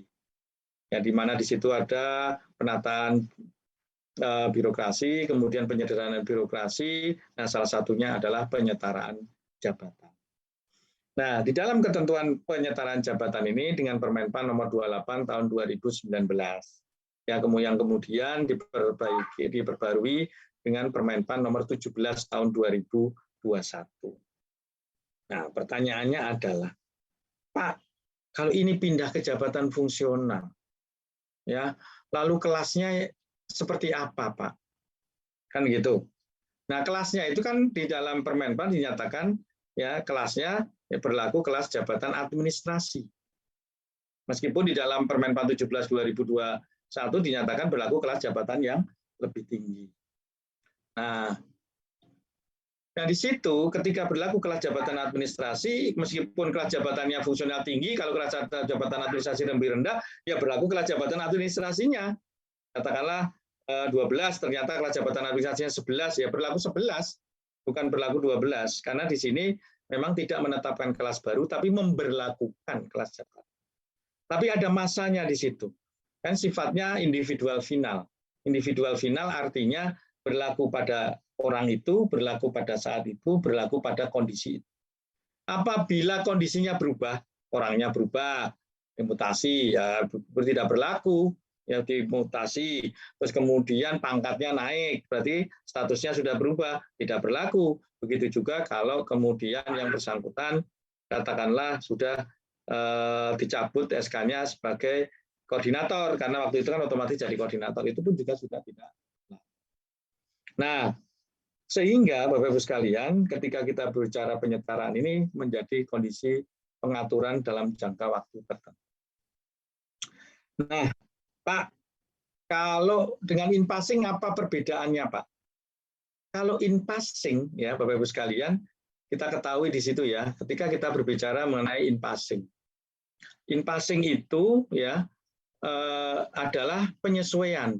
Apa yang disesuaikan? Yang disesuaikan adalah pangkatnya. Nah, saya mau izin share screen ya. Ya. Sudah kelihatan ya, Bapak Ibu sekalian ya. Saya share screen ya. Nah, ketika kita berbicara ada in passing di situ. Ya, terus kemudian ada in passing, ada pembentukan jabatan fungsional baru. Perancang sudah nggak baru, Pak. Ya udah, nggak baru ya nggak bisa. Ya, ada perubahan, Pak. Ya, tapi tidak kemudian menambah perubahan itu menyebabkan adanya in passing, kebijakan in passing. Karena hanya revisi, jenjangnya sudah lengkap, ruang lingkupnya dan seterusnya sudah nggak perlu. Tapi ada yang dirubah, nambah. Contohnya dulunya sampai muda, kemudian ditambah madya jenjangnya, otomatis ya dimungkinkan ada in passing ke madya. Kalau ada tambah utama, Pak, nggak bisa, karena utama sesuai dengan PP 11 tahun 2017 dimungkinkan hanya melalui perpindahan, tidak boleh melalui in passing. Sesuai dengan PP 11 tahun 2017, junto PP 17 tahun 2020. Lalu kaitannya dengan kebijakan nasional, Pak. Nah, ada in passing karena kebijakan nasional. Kemarin seperti dalam Permenpan nomor 42 tahun 2018 yang berlaku bagi pelaksana ya. Kemudian di situ ya berlaku pula untuk yang lain ya, tapi tidak berlaku untuk perpindahan dari jabatan fungsional ke jabatan fungsional yang lain. Permenpan 42 tahun 2018. Nah, kalau di sini ya kebijakan itu yang disesuaikan pangkatnya. Kalau pangkatnya 4A meskipun pengawas, kalau dia di in passing dengan kebijakan nasional Permenpan 42, maka dia menjadi madya. Karena pangkatnya yang disesuaikan. Nah, kalau dia administrator tapi pangkatnya 3D, maka ketika di in passing berdasarkan Permenpan 42 tahun 2018, maka dia menjadi muda.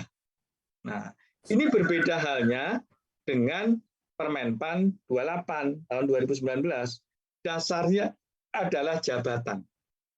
Jadi kalau jabatannya administrator, meskipun pangkatnya 3D, dia menjadi madya, tapi diberikan waktu untuk menyesuaikan. Kalau Permen 28 3 tahun ya, kalau Permenpan 17 4 tahun. Nah, kalau pangkatnya 4A, tetapi dia pengawas, ya pindahnya jadi muda. Nah, kemudian sebetulnya di treatment tertentu difasilitasi untuk segera bisa naik ke madya dalam jangka waktu 4 tahun itu. Ya. Ini yang jadi catatan penting. Jadi ini kan sudah kebijakan nasional ya. Ya, kita sudah bisa kemudian menggugat lagi ya karena itu sudah jadi keputusan dari pemerintah untuk mengambil kebijakan itu. Nah, sehingga langkah-langkah yang dilakukan adalah dipetakan mana yang tidak sesuai dalam jangka waktu 4 tahun ini untuk didorong untuk menyesuaikan. Kalau tidak, yang madya tadi, yang pangkatnya 3D tidak segera menyesuaikan, dalam jangka beberapa tahun ya diturunkan menjadi muda. Itu kira-kira seperti itu. Nah, begitu juga Bapak Ibu sekalian, kaitannya dengan kelas jabatan. Ada protes ini, Pak. Pak, kenapa sih kelas jabatannya beda-beda, Pak? Nah, itulah yang sebetulnya jadi keprihatinan dari Menpan. Ya, katanya asas dari Undang-Undang Nomor 5 Tahun 2014 itu keadilan, Pak, kesetaraan, Pak, ya. Nah, sudah ada setara, ya. Ternyata kok nggak adil, nggak setara, ya, Pak. Nah, kita berusaha untuk mewujudkan itu. Nah, salah satunya adalah maka keluarlah PP 17 tahun 2020 ya untuk memperbarui PP nomor 11 tahun 2017. Di dalam pasal 99 ayat 3 huruf S. Nah, ini sebetulnya menguatkan ya bahwa jabatan fungsional itu sifatnya nasional. Lebih-lebih yang sifatnya terbuka, maka akan berlaku untuk keseluruhan. Pak, kemarin ada yang beda-beda, Pak. Apa itu? Auditor, Pak, di BPKP dengan auditor di tempat kami kok beda, Pak. Perencana, Pak, di tempat kami dengan di Bappenas beda pula, Pak. Nah, kayak mana itu, Pak? Bagaimana juga ini, Pak? Yang diperancang, Pak, yang di Kumham dengan di kita, kenapa beda, Pak? Nah, ada sejarahnya macam-macam, historical terkait dengan kebijakan itu. Yang pertama adalah yang auditor ini ditetapkan sebelum keluarnya Permenpan nomor 34 tahun 2011 tentang pedoman evaluasi jabatan. Di mana di situ ya salah satu hal yang harus dilakukan oleh BPKP adalah mengusulkan Kemenpan. Ya, kita sudah memberikan surat 2017 yang sudah menyampaikan bahwa segeralah Kumham untuk menyampaikan itu. Ternyata karena kesibukan, karena hal-hal yang dilakukan di BPKP tidak bisa segera dilakukan. Nah, maka kemudian baru di tahun ini diajukan ke kita untuk disesuaikan. Dan alhamdulillah sudah ya untuk yang perencana sudah ya, perencana sudah sekarang kelasnya di 8, 9, 10, 14 dan itu berlaku secara nasional. Tidak hanya berlaku di Bappenas saja. Pak, kemarin kenapa turun, Pak, ya di Bappenas dari 9 ke 8, Pak? Ya itu tadi, asas keadilan dan kesetaraan itu yang penting di situ. Ya bahwa kalau berlaku hanya di lingkup Bappenas saja, ya padahal ini jabatan berlaku nasional ya harus berlaku nasional. Kualifikasinya sama, persyaratannya jabatannya sama, tugas yang dilakukan relatif sama, kompensasinya juga harus sama. Dalam arti kalau dari kewenangan kami di Menpan, di Asdep 1 adalah kelasnya. Ya kelasnya kita samakan. Nah, gitu ya kira-kira seperti itu. Begitu juga dengan auditor sekarang dalam proses ya, proses untuk penyamaan, begitu juga dengan perancang peraturan perundang-undangan. Karena ternyata ada beberapa hal yang waktu itu mungkin dengan kebijakan tertentu dibuat menjadi berbeda. Tapi dengan keluarnya PP 17 2020 maka semuanya akan kita samakan secara bertahap. Nah, dan untuk perancang kan menunggu penetapan peraturannya dulu. Setelah itu diajukan ke kita, maka kita akan tetapkan, berikan persetujuan dan berlaku nasional. Ya, baik di Papua, baik di mana di Kumham, di UPT Kumham di Papua, di pemerintah daerah, di instansi lain, di Menpan, di BKN, di LAN, semuanya akan sama. Ya, perancang peraturan perundang ahli muda kelasnya sama ya dengan di Kumham. Begitu juga dengan di instansi yang lain. Itu yang bisa saya sampaikan, Bapak Ibu sekalian. Terima kasih. Baik, terima kasih Pak Istiadi atas tanggapan ataupun pencerahan terkait pertanyaan dari peserta FGD ini. Mungkin dari Ibu Sri Gantini ada tambahan. Iya, terima kasih Bu Moderator terkait tadi yang sudah disampaikan Pak Asdep ya, izin menambahkan. Jadi saat peraturan Menpan tadi ditetapkan, apakah akan langsung berlaku atau misalkan ada masa transisi? Tentunya harus ada masa transisi Bapak dan Ibu ya, meskipun nanti kan biasanya juklak-juknisnya ditetapkan setelah adanya Permenpan tersebut. Salah satu contoh untuk penilaian kinerja yang sudah Bapak dan Ibu lakukan. Misalkan sekarang kan perancang peraturan perundang-undangan ini sudah ada pemangku jabatan fungsionalnya. Berbeda dengan ketika misalkan jabatan fungsional ini adalah jabatan fungsional yang baru ditetapkan, belum ada pemangku jabatan fungsionalnya. Ketika sudah ada pemangku jabatan fungsionalnya, juklak-juknisnya belum ditetapkan, tentunya harus ada masa transisi. Salah satu contohnya adalah untuk penilaian kinerja Bapak dan Ibu. Nanti harus ada batas waktu untuk penilaian angka kreditnya. Karena ada perubahan juga butir-butir kegiatan.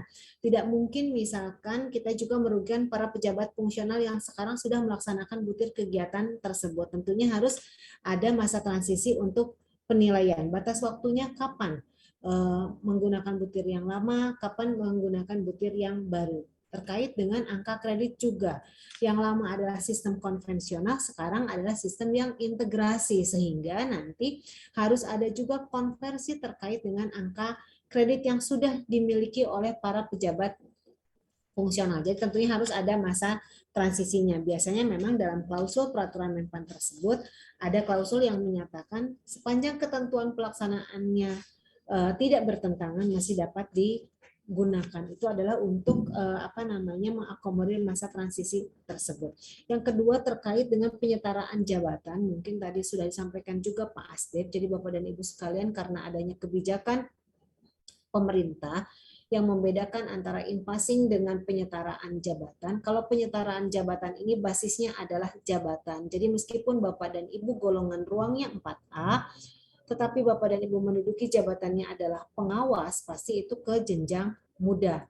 Bapak dan Ibu golongan ruangnya 3D. Kenapa sih 3D kok adanya di jenjang madya gitu? Mungkin saat penyetaraan yang bersangkutan memang menduduki jabatan administrator, sehingga yang bersangkutan saat disetarakan meskipun golongan ruangnya 3D itu akan diangkat dalam jabatan fungsional ahli madya ya. Mungkin itu tambahan dari saya, Bu Moderator, kalau tadi terkait dengan kelas jabatan sudah disampaikan oleh Pak Asdep. Baik, terima kasih Bu Sri Gantini atas tambahan jawabannya ya. Mungkin saya tambah lagi sesi yang kedua. Untuk satu sesi lagi, mohon izin Bapak Ibu narasumber. Mungkin karena ini banyak pertanyaan dari rekan-rekan silakan. seluruh Mungkin Indonesia. mohon izin ya, saya menegaskan lagi ya. Jadi benar apa yang dikatakan Bu Gantini tadi, mempertegas apa yang saya nyatakan tadi ya. Sepanjang peraturan pelaksanaannya belum dikeluarkan yang baru, ya maka menggunakan peraturan pelaksanaan yang lama, tapi yang tidak bertentangan. Itu yang disebut dengan Bu Gantini tadi sebagai masa transisi pemberlakuannya. Tapi kalau ketentuan peraturan menterinya itu sudah berlaku sejak diundangkan peraturan itu. Terima kasih. Lebih-lebih yang sudah lab scripta ya, istilahnya apalah, yang sudah jelas itu. Terima kasih. Mohon izin Pak Istiadi, mungkin satu saya menambahkan bahwa ketika peraturan pelaksanaan ini belum diubah oleh instansi pembina, ketika tidak bertentangan maka masih bisa digunakan. Ketika bertentangan itu pasti kita menggunakan Permenpan. Mohon arahan Pak Istiadi. Contohnya seperti uji kompetensi Pak Istiadi. Di juknis kami itu tanpa UKOM Pak Istiadi, tetapi ya, dengan adanya Permenpan ini maka harus melakukan uji kompetensi. Ya, mohon pencerahannya Pak Istiadi. Betul Ibu. Jadi kalau di Menpan ini sudah menyatakan uji kompetensi, harus dilakukan uji kompetensi. Jadi kan itu sudah hal yang sudah jelas. Ya sudah, cuma memang dalam proses pelaksanaannya itu diperlukan langkah-langkah persiapan ya, instrumen terkait dengan uji kompetensi. Salah satunya adalah ada peraturan Menteri Kumham yang terkait dengan uji kompetensi. Nah, biasanya dalam mengisi itu biasanya nanti dibuat keputusan administrasi di luar peraturan perundang-undangan ya oleh instansi pembina, dalam hal ini Kumham, apakah itu dengan surat edaran, apakah dengan hal-hal lain untuk mengisi kekosongan dari ketentuan itu. Itu yang bisa saya sampaikan. Terima kasih. Baik, terima kasih Pak Istiadi tanggapannya. Mungkin saya buka sesi yang kedua untuk dari BRIN. Ini ada pertanyaan mengenai dalam rancangan Permenpan RB untuk pembentukan organisasi profesi IP3I, apakah diperkenankan itu dibentuk kembali dengan organisasi yang baru ketika setelah disetujui oleh instansi pembina. Nah, ini mohon pencerahannya dari Menpan dan PKN. Kemudian yang kedua dari Pak Sopian dari Dirjen PP, dengan adanya aturan saat ini tentang penyetaraan, apakah pelaksanaan dari penyetaraan tersebut menunggu formasi yang kosong ketika naik jenjangnya, ataukah melalui dengan mengumpulkan angka kredit sehingga dapat naik pangkat atau naik jenjang. Nah, ini mungkin mohon tanggapannya. Kemudian yang ketiga dari ini terkait SKP dan perpindahan jabatan dari Mbak Reni, apakah memaknai pasal 27 ayat 1 SKP itu sudah terintegrasi dengan penilaian angka kredit, ataukah menunggu kesiapan sistem yang belum terintegrasi saat ini? Nah, ini mohon arahan dari Menpan, ataukah kita masih menggunakan secara konvensional, belum terintegrasi dengan SKP untuk penilaian angka kreditnya. Itu pertanyaan dari yang ketiga. Kemudian yang terakhir, ini dari Mbak Melinda Kemenko PMK, izin bertanya apakah penyeragaman kelas jabatan Javung Perancang itu regulasinya dari inisiasi instansi pembina atau Kemenpan RB. Mohon arahannya Bapak Ibu narasumber terkait pertanyaan peserta tadi. Kami persilahkan.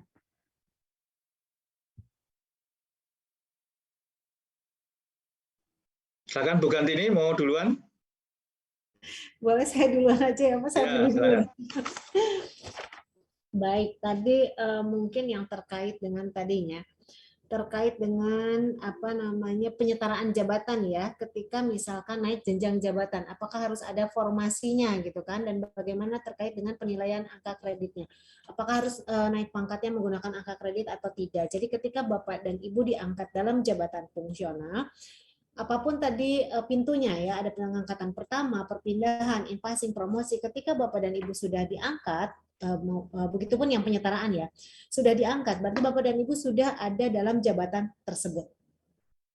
Ketika sudah ada dalam jabatan tersebut, otomatis Bapak dan Ibu akan mengikuti regulasi yang ada dalam jabatan tersebut. Diangkat dalam jabatan fungsional, berarti pembinaan karirnya, dalam arti kenaikan pangkat maupun kenaikan jenjang jabatan, Bapak dan Ibu sudah menggunakan angka kredit. Jadi startnya adalah sejak Bapak dan Ibu diangkat dalam jabatan tersebut. Sejak Bapak dan Ibu dilantik dan mengerjakan tugas jabatan fungsional, kenaikan pangkatnya harus menggunakan angka kredit ya Bapak dan Ibu ya. Yang kedua terkait dengan harus mengumpulkan angka kredit. Iya, Bapak dan Ibu harus mengumpulkan angka kredit. Mungkin saat ini Bapak dan Ibu masih menjadi koordinator, subkoordinator ya, tetapi kalau menurut saya karena pengalaman saya kemarin sempat juga disetarakan dalam jabatan fungsional, ini adalah wahana Bapak dan Ibu melatih kesiapan Bapak dan Ibu, karena perbedaannya adalah ketika masuk jabatan fungsional yang paling mendasar adalah Bapak dan Ibu harus tertib administrasi. Kalau Pak Asdep kan belum pernah nih ngalamin Javung ya, kalau saya sudah pernah duduk dulu dalam Javung meskipun hanya Sudah, beberapa bulan. Bu Direktur, saya dulu dosen, Bu. Oh iya, Kemudian ya, jadi betul. analis kebijakan, Bu. Iya betul, sempat ya Pak Asep ya. Kita sama-sama sempat menjadi Javung. Yang membedakan adalah kita harus tertib administrasi sebetulnya Bapak dan Ibu. Nah, Bapak dan Ibu mulai mengumpulkan apa yang Bapak dan Ibu lakukan sekarang itu adalah untuk pertimbangan nanti Bapak dan Ibu menilaikan angka kreditnya. Selanjutnya mungkin terkait dengan tadi penilaian SKP ya Bapak dan Ibu yang dinamakan dengan integrasi, sebetulnya tidak ingin ada perbedaan, mohon diluruskan Pak Asdep kalau saya keliru, tidak ingin ada perbedaan antara apa yang Bapak dan Ibu kerjakan dengan apa yang nanti Bapak dan Ibu sampaikan kepada tim penilai saat penilaian. Jadi target Bapak dan Ibu lah yang akan nantinya dinilai oleh tim penilai. Apa yang ditargetkan dalam SKP itu juga yang akan dinilaikan kepada tim penilai. Apakah sistemnya sudah menggunakan integrasi atau sistem yang konvensional? Mungkin perolehan angka kreditnya ya, kalau saya menangkapnya Pak Asep, perolehan angka kreditnya nanti masih angka kredit kumulatif yang integrasi atau kumulatif yang konvensional.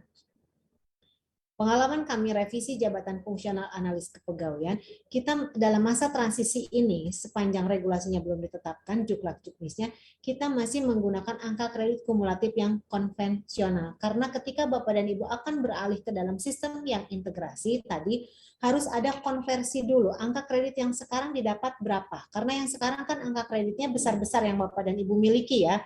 Misalkan di 3D itu sudah 300 lebih mungkin ya Bapak dan Ibu. Misalkan akan naik pangkat tinggal 1 tahun lagi misalkan. Nah, nanti instansi pembina harus membuat konversi dari angka kredit yang diperoleh karena dengan sistem yang integrasi 3D itu hanya 100 angka kreditnya. Itu yang harus disimulasikan. Nanti kira-kira berapa perolehan angka kreditnya sebagai dasar untuk kenaikan pangkatnya. Mungkin itu sementara dari saya, yang kalau kelas jabatan saya serahkan kepada Pak Asdep ya. Terima kasih Bu Moderator. Terima kasih, siap Bu Direktur, sesuai perintah. Oke ya, terkait dengan organisasi profesi ya. Nah, organisasi profesi itu posisinya ada 2. Yang pertama adalah organisasi profesi yang sudah ada ya sebelum peraturan menterinya mewajibkan. Ya, atau kalau sebenarnya di dalam PP itu sudah dinyatakan ya, di dalam PP 11 2017 itu sudah dinyatakan seperti itu. Ya, kemudian ditindaklanjuti dia di dalam Permenpan 13 tahun 2017. Jadi kalau yang sudah ada berarti kan butuh pengakuan. Nah, pengakuannya itu wujudnya apa? Nah, sebelum dilakukan pengakuan harus memenuhi syarat. Yaitu sesuai dengan Permenpan 13 tahun 2019 ya. Nah, yang pertama adalah syaratnya dia memiliki AD/ART. Karena ada pengurusnya kan jelas pasti AD/ART. Kemudian yang berikutnya adalah ya dia mempunyai badan hukum. Nah, ini badan hukum publik. Nah, dalam hal ini oleh dari Kumham ya. Nah, seperti kemarin IWI berubah ya, Ikatan Widya Iswara Indonesia menjadi Ikatan Profesi Widya Iswara Indonesia. Ya, itu ada pengakuan dari Kumham, ada sebagai badan hukum. Jadi harus memiliki badan hukum. Nah, baru setelah dia memenuhi syarat, pengurusnya, program kerjanya, AD/ART-nya, dan seterusnya anggotanya, ya jelas ya di situ ya. Maka kemudian diajukan ke instansi pembina untuk mendapatkan pengakuan. Nah, pengakuannya itu berupa apa? Bisa berupa surat keputusan dari instansi pembina untuk mengakui keberadaan. Karena berdasarkan Permenpan 13 2019 syaratnya hanya boleh ya memiliki 1 organisasi profesi terkait dengan profesi yang bersangkutan. Contoh kalau guru itu kan ada PGRI, ada yang lain ya, Persatuan Guru, ada Asosiasi Guru ya. Nah, tetapi ternyata yang diakui hanya 1, yaitu PGRI ya, Persatuan Guru Republik Indonesia. Yang 1 itu saja yang diakui.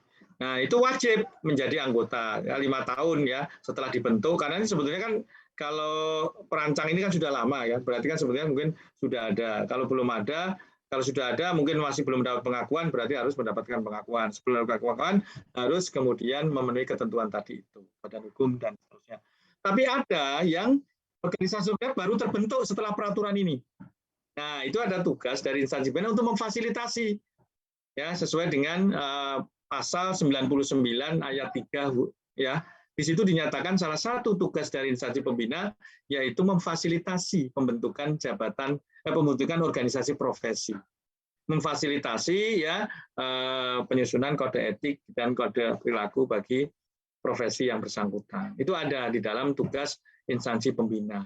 Nah, kalau itu berarti bisa saja difasilitasi pembentukannya ya oleh instansi pembina. Setelah dibentuk ya terus kemudian didaftarkan, memiliki AD/ART dan seterusnya, baru kemudian dikeluarkan surat keputusan pengakuan bahwa organisasi profesi ini menjadi satu-satunya wadah bagi jabatan fungsional yang bersangkutan. Karena bisa saja 2 profesi memiliki lebih dari 1 jabatan fungsional, organisasi profesi. Satu profesi bisa memiliki lebih dari 2 jabatan. Ya, contoh, dokter itu kan IDI, Ikatan Dokter Indonesia. Ya, tetapi kalau profesi dokter pendidik klinis, ya, itu profesinya kan sebetulnya kan dokter juga, cuma pendidik klinis, jabatan fungsionalnya beda, tapi organisasi profesinya satu, yaitu Ikatan Dokter Indonesia. Itu dimungkinkan. Tapi kalau satu jabatan fungsional memiliki 2 organisasi profesi itu nggak boleh. Ya, itu nggak boleh. Itu ketentuannya seperti itu. Dan sifatnya adalah stelsel pasif. Artinya apa?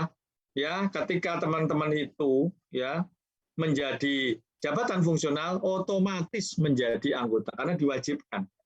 Nah, oleh sebab itu organisasi profesi harus berperan untuk melakukan itu, ya, melakukan pembinaan, paling tidak melengkapi dirinya sendiri untuk dapat pengakuan. Setelah mendapat pengakuan, baru kemudian melakukan tugas-tugasnya. Nah, ini terang-terangan disebut ini di dalam peraturan menteri ini kesepakatan dengan teman-teman Kumham, ya, bahwa IP3I itu, ya, itu merupakan satu-satunya organisasi profesi terkait dengan perancang peraturan perundang-undangan. Nah, itu yang penting jadi catatan yang dikuatkan dalam peraturan ini. Otomatis kalau peraturan ini diundangkan, berlaku sejak tanggal diundangkan, mau tidak mau segera direalisasi. Itu pengakuan dari IP3I atau pembentukan atau pengakuan, kalau sudah ada berarti pengakuan IP3I untuk menjadi organisasi profesi satu-satunya mewadahi jabatan fungsional, pejabat fungsional perancang peraturan perundang-undangan. Yang ke Pak Sofyan ini tadi, ya, kaitannya dengan formasi untuk naik jenjang. Jadi mungkin Bu Gandini tadi saya sebutkan, ya, bahwa syarat untuk naik jenjang itu ada 4. Ya, itu dalam PP 11/2017 junto PP 17/2020. Yang pertama adalah memenuhi angka kredit. Ya, kalau kita sudah diperkuat, ya, ketentuan itu dengan Permenpan nomor 13 tahun 2019. 1, memenuhi angka kredit. Ya, yang kedua adalah 2 tahun berturut-turut memiliki nilai kinerja, ya, SKP dalam hal ini, ya, 2 tahun terakhir baik. Yang ketiga adalah lulus uji kompetensi. Nah, itu terang-terangan. Dan yang keempat adalah terdapat formasi, atau kalau bahasa di situ terdapat kebutuhan jabatan. Sehingga tidak mungkin seseorang akan naik pangkat, ya, ke jenjang yang lebih tinggi kalau jenjangnya saja nggak punya formasinya atau kebutuhannya. Jadi pasti orang akan ketika mau naik jenjang itu salah satu syaratnya mendapat rekomendasi. Seperti tadi disebutkan, ya, oleh Bu Gantini, ya, mendapatkan rekomendasi dari instansi pembina. Nah, rekomendasi itulah yang dipergunakan untuk mengangkat seseorang ke jenjang itu sekaligus mengusulkan kenaikan pangkat dari yang bersangkutan. Ya, jadi tidak bakal